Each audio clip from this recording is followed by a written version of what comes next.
الشیطان اللعین الرجیم بسم اللہ الرحمن الرحیم قال رسول اللہ صلی اللہ علیہ وآلہ وسلم انا مدینۃ العلم وعلی بابها صلوات۔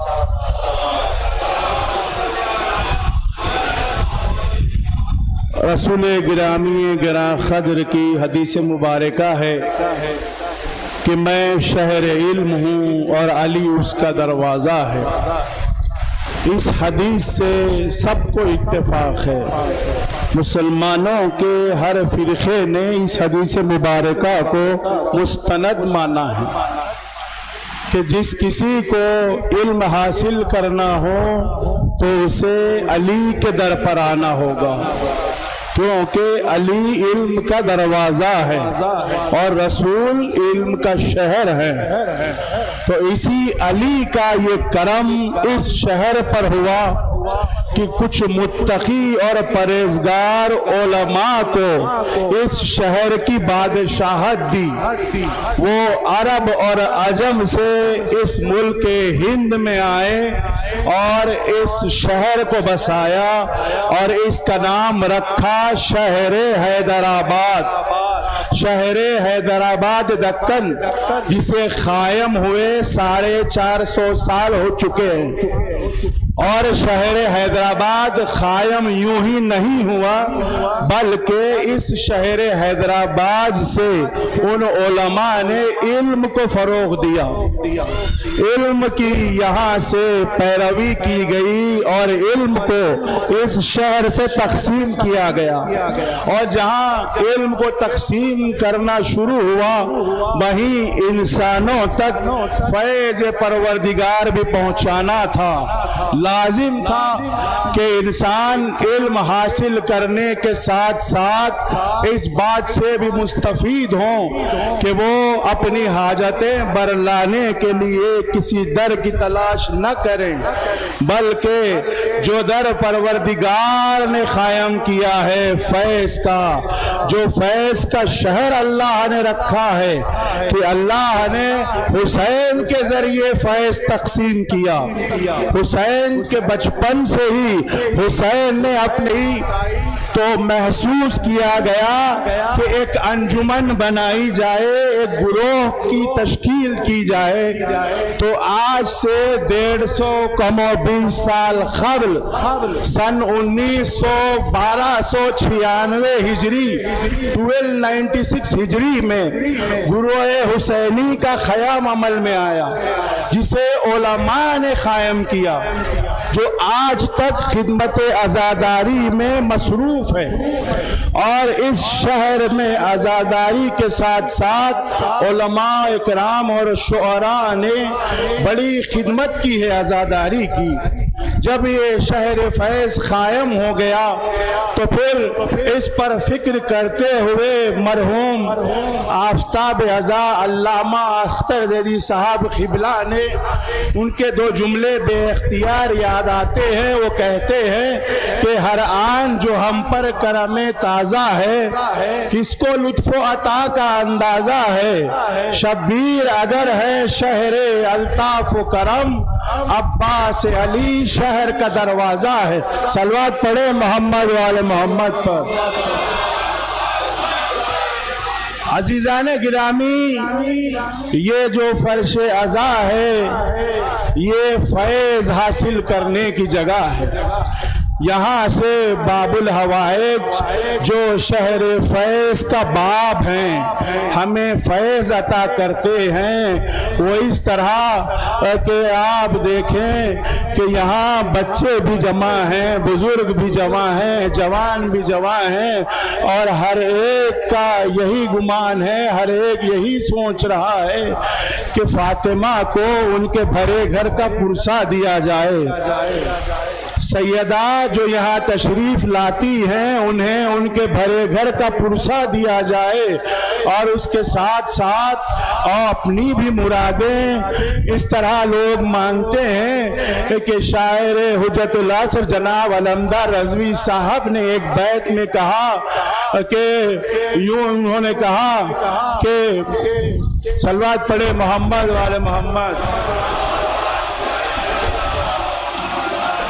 کہ منشأ شاہ کا معجزہ بن گئے، منشأ شاہ کا معجزہ بن گئے، ضبط کر کے وفائے خدا بن گئے۔ اذن عباس کو جب نہ مل سکا، ہاتھ کٹوا کے حاجت روا بن گئے۔ ابوالفضل عباس وہ باب الحوائج ہیں کہ جنہوں نے اپنے ہاتھ دین پر قربان کر دیے، جنہوں نے اپنے دست اسلام کے لیے دے دیے اور اپنے ہاتھوں کو قربان کر کے باب الحوائج ہو گئے۔ عزیزان گرامی، حسین پر وہ وقت آیا کہ تمام اصحاب و انصار شہید ہو گئے، اب کوئی نہ بچا۔ حسین کے پاس صرف عباس و علی اکبر اور حسین بچ گئے تھے، تو ایک بار بار ابوالفضل عباس امام حسین کی خدمت میں آتے اور اذن طلب کرتے۔ جب اذن نہ ملا تو عباس نے اپنی سفارش سکینہ کو بنا لیا اور اپنی بھتیجی سکینہ کے ذریعے حسین تک پہنچے اور یہ کہنے آیا کہ مولا آپ جنگ کی اجازت نہ دے، لیکن اتنی اجازت دے دے کہ میں بچوں کے لیے پانی کی سبیل کر سکوں۔ عباس کو پانی کی سبیل کرنے کی اجازت مل گئی۔ اب خیمے میں آئے اور ایک مرتبہ ثانیہ زہرا کے خیمے میں تشریف لے گئے، دو زانو ہو کر بیٹھ گئے، اپنے سر کو جھکا لیا۔ زینب سمجھ گئی اور کہنے لگی عباس میدان کو جانا چاہتے ہو؟ عباس میں سمجھ گئی تم میدان کو جانا چاہتے ہو۔ عباس 21ویں رمضان کے روز جب بابا کا آخری وقت تھا، بابا نے اپنے وصیتوں کے درمیان کہا تھا میرے بازوؤں کا بوسہ لیتے ہوئے کہ زینب ان بازوؤں میں رسن باندھی جائے گی۔ میں سوچتی تھی عباس جس کا عباس جیسا بھائی ہو کس کی مجال ہے کہ اس کی بہن کے بازوؤں میں رسن باندھی جائے، مگر تم جا رہے ہو تو اب وہ وقت دور نہیں، ہمارے بازوؤں میں رسن باندھی جائے گی۔ جاؤ خدا حافظ۔ رخصت ہو کر عباس خیمے سے باہر نکلے، پرچم اسلام کو اپنے ہاتھ میں لیا اور پھریرے کو پہرایا۔ ایک مرتبہ حسین نے عباس کو قریب بلایا اور پرچم پر جہاں لکھا ہوا تھا فتح من اللہ و فتح قریب، اس کے نیچے لکھ دیا انا للہ و انا الیہ راجعون۔ جاؤ عباس خدا حافظ نہ دے، لیکن اتنی اجازت دے دے کہ میں بچوں کے لیے پانی کی سبیل کر سکوں۔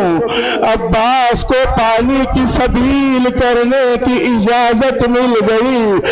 اب خیمے میں آئے اور ایک مرتبہ ثانیہ زہرا کے خیمے میں تشریف لے گئے، دو زانو ہو کر بیٹھ گئے، اپنے سر کو جھکا لیا۔ زینب سمجھ گئی اور کہنے لگی عباس میدان کو جانا چاہتے ہو؟ عباس میں سمجھ گئی تم میدان کو جانا چاہتے ہو۔ عباس 21ویں رمضان کے روز جب بابا کا آخری وقت تھا، بابا نے اپنے وصیتوں کے درمیان کہا تھا میرے بازوؤں کا بوسہ لیتے ہوئے کہ زینب ان بازوؤں میں رسن باندھی جائے گی۔ میں سوچتی تھی عباس جس کا عباس جیسا بھائی ہو کس کی مجال ہے کہ اس کی بہن کے بازوؤں میں رسن باندھی جائے، مگر تم جا رہے ہو تو اب وہ وقت دور نہیں، ہمارے بازوؤں میں رسن باندھی جائے گی۔ جاؤ خدا حافظ۔ حافظ رخصت ہو کر عباس خیمے سے باہر نکلے، پرچم اسلام کو اپنے ہاتھ میں لیا اور پھریرے کو پہرایا۔ ایک مرتبہ حسین نے عباس کو قریب بلایا اور پرچم پر جہاں لکھا ہوا تھا فتح من اللہ و فتح قریب، اس کے نیچے لکھ دیا انا للہ و انا الیہ راجعون۔ جاؤ عباس، خدا حافظ۔ یہ وفادار عباس کا جو وفائے خدا ہے اس طرح فرات پر آیا اور بڑے ہی احتیاط کے ساتھ مشق سکینہ کو پانی سے پھر دیا اور لوٹ رہے تھے، لیکن اللہ اکبر، عباس کا یہ ارمان، عباس کی یہ آس بھی پوری نہ ہو سکی۔ عباس پر وخب سے حملے ہونے لگے۔ عباس مشق سکینہ کو بچاتے ہوئے خیموں کی طرف بڑھ رہے تھے۔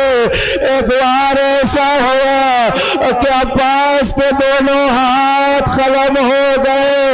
اب مشق سکینہ کو، اپنے آپ کو مشق سکینہ کا سپر بنا دیا، بس یہی چاہتے ہیں کسی طرح پانی خیام حسینی تک پہنچ جائے، مگر اللہ ایک سنسناتا ہوا تیر چلا، مشق سکینہ چھت گئی، سارا پانی بہ گیا، عباس کی آس ٹوٹ گئی اور عباس نے اپنا رخ فوجوں کی طرف موڑ لیا۔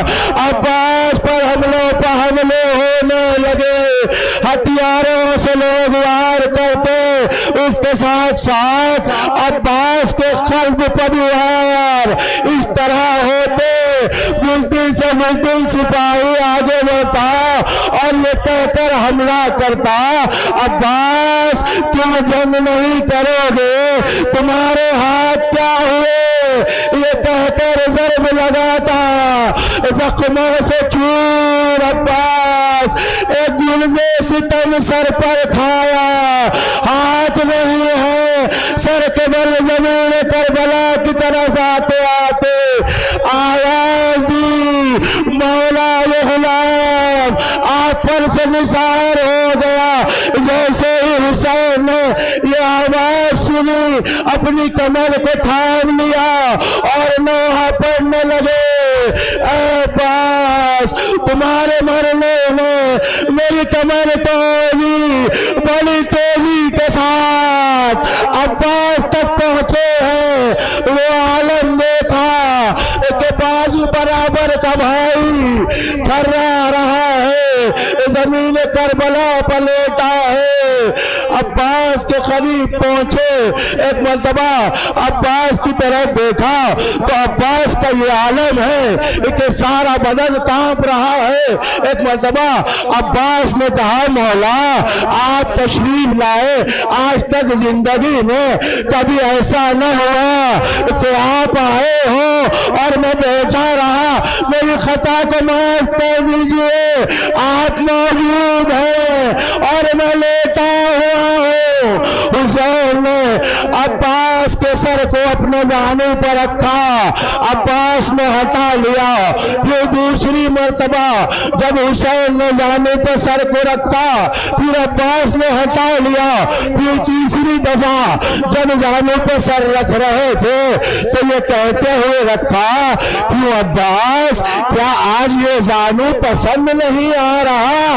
عباس نے کہا نہیں آقا، میں خیال کر رہا ہوں میرا وقت اخیر ہے اور آپ کا زانو ہے، جب آپ کا وقت اخیر ہوگا تو کون ہوگا؟ حسین نے کہا عباس مادر گرامی فاطمہ جنت سے تشریف لائیں گی، مولا عباس کے سر کو اپنے زانوں پر رکھے ہوئے ہیں۔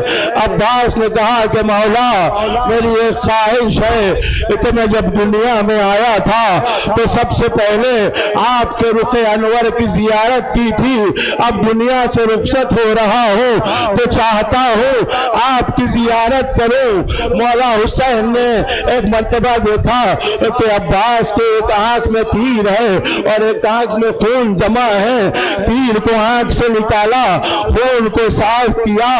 عباس نے رخ انور حسین کی آخری مرتبہ زیارت کی، اب حسین کا دل بھر آیا۔ ایک مرتبہ کہا بھیا عباس میری بھی ایک خواہش ہے۔ عباس نے کہا آقا جلد بیان کیجئے، بابا علی مرتضی تشریف لا چکے ہیں، آپ کے نانا محمد مصطفیٰ آ گئے ہیں، جلد بیان کیجئے۔ حسین نے کہا کہ جب سے تم پیدا ہوئے ہو ہمیشہ سید و سردار آقا و مولا کہہ کر خطاب کیا، مجھے بھائی کہہ کر پکارو۔ عباس نے امام کی طرف دیکھا اور 3 مرتبہ کہا یا اخی یا اخی یا اخی، بھائی کا دم نکل گیا بھائی کے سامنے۔ ہائے عباس حسین کو تنہا چھوڑ کر اس دنیا سے چلے گئے۔ حسین نے علم کے پھریرے کو لپیٹا، خیمے میں آئے، علم کو نبض کیا، کہا بیویوں اور بچے آئے، عباس کا ماتم کرو، واہ مصیبتا واہ محمدا واہ عباسا وسيعلم الذين ظلموا أي منقلب ينقلبون ربنا تقبل منا إنك أنت السميع العليم۔ پروردگارہ ہمارے ذکر خلیل کو اس عزاداری کو اپنی بارگاہ میں شرف قبولیت عطا فرما، ہمیں کوئی غم نہ دے سوائے غم حسین کے، ہم نے جو بیمار انہیں شفاء کاملہ وہ عاجلہ عنایت فرما، امام زمانہ کے ظہور میں تعجیل فرما، ہمیں امام کے ناصروں میں شمار فرما۔ ماتم حسین۔